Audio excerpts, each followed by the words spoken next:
Can I just ask you a fundamental question? Are teenagers safe on any of your platforms?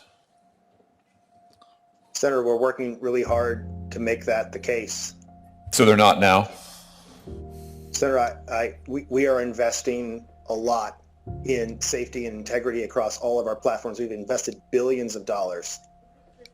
And are you concerned, though, that teenagers are currently subject to all kinds of potential predators, the social effects? I mean, you're saying you hope that they'll be safe on the platforms. Are they not safe now? Senator, I think it's our responsibility to invest the resources that we need to make sure that these things don't happen. That's why we're investing billions of dollars in protecting the integrity of our platforms. By these things, do you mean things like this? Let me read you a few quotes. 32% of teen girls said that when they felt bad about their bodies, Instagram made them feel worse. Quote, "We make body image issues worse for 1 in 3 girls," end quote.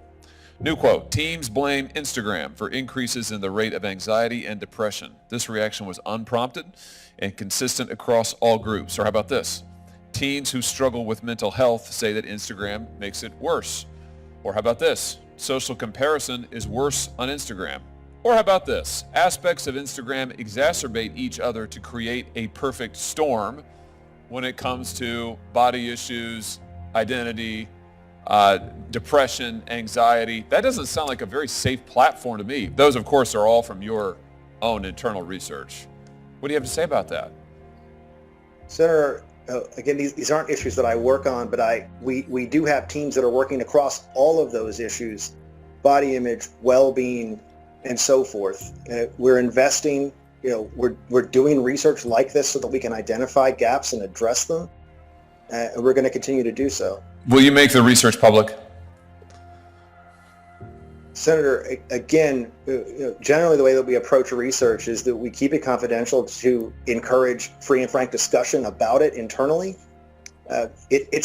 Keeping it confidential actually sounds like a no to ask me. hard questions about these really important issues. I haven't been in the Senate that long, but this sounds like that's a no. Let me try again. You've already done the research.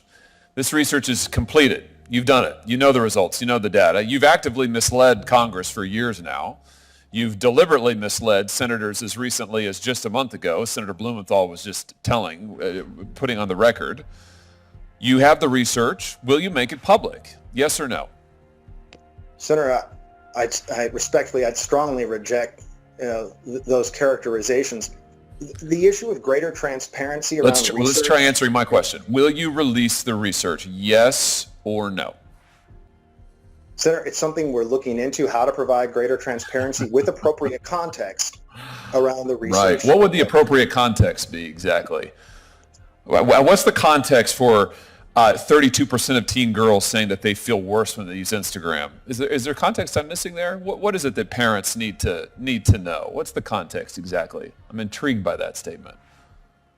Well, Senator, I think it's a broader view of what the potential impact of services could be on folks. And maybe the things that Instagram does that's positive that outweighs all of the terrible effects that it has on teen girls and others? Is that what you're talking about, your benefits? Let me ask you this. How much money does Instagram make for Facebook every year?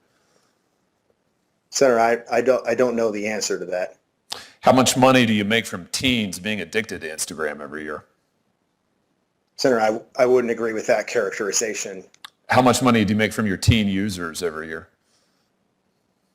Senator, I don't know the answer to that question.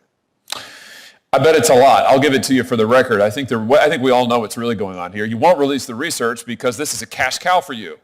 And you won't answer our questions because you make a gob of money on this. I mean, it's the whole reason Mark Zuckerberg wanted to get Instagram in the first place, right? I mean, back in 2012, Mark Zuckerberg wrote to his own chief financial officer that buying Instagram will give us time to integrate their dynamics before anybody else can get close to their scale. Well, we know why Facebook bought Instagram. It was to get rid of a competitor, to gobble up all the data. And now they've done that. And now it's making teenagers sick and destroying their mental health. But, hey, it's lucrative. It's amazing. How about this? Will you commit to suspending any efforts to develop the Instagram Kids product that would target children under the age of 13? Senator, we know that tweens are online, and we want them to have an experience that is a good one, that is a healthy one, that can be Like the one that their teenage girls are having on Instagram right now, that kind of an experience? Senator, respectfully, these are issues that we take incredibly seriously, that we're investing in. There is no more important priority than the safety and well-being of the people who use our products. I really can't believe you're saying that. I mean, really, I've listened to Facebook and these other big tech companies before these committees for years, and I guess just 2 years, although it feels like 20. And you always dissemble, you always mislead, but I can't believe that given the research that you have conducted, that you can sit there and say that teens' health and security and safety is your top priority. Clearly, it's not. And you won't share any of the data. You're stonewalling every member of this committee. What about this? Will you at least commit to keeping behavioral advertising out of any product that a kid can access? Senator, we think that advertising is a potentially very valuable. We have made changes with respect to teens under 18, limitations around the ability of advertisers to use our products to reach them. So let's see. You won't reveal the research. You won't restrict your advertising. You won't pull back on plans to target children under the age of 13 with this platform, which you know is toxic for so many teenagers, especially female teenagers, and yet their health and well-being is your top priority. Have I got that right? Did I miss any part? Sir, I'm not sure I said any of that. What I would say is, again, these are incredibly important issues to the company. We're committed to having a constructive dialogue with Congress about them, and we're going to continue to invest heavily in them at the company. Well, I'm sure you'll invest heavily in it. I have absolutely no doubt about that. That, I think, is probably the truest statement you've made today. I have no doubt you will continue to pour money into Instagram as long as you can extract money from it and from the teenagers whom you are, quite frankly, exploiting. Here's just a final question for you. Why should you be able to advertise to teenagers at all? I mean, given all the dangers inherent in collecting their data, which is what you're doing on Instagram, why should you be able to advertise to teenagers? Why shouldn't we prohibit that? Senator, as you know, advertising supports our service. We do think that additional protections for teenagers are appropriate. We've put those in place.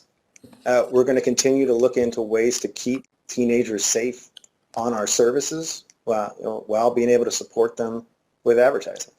Mr. Satterfield, the truth is, you and I both know that your product isn't safe. Your platforms aren't safe, they're dangerous. You know it, we know it. You've stonewalled us, you've stonewalled the public. It's time for some accountability, and all I can say is accountability is coming. Thank you, Madam Chair.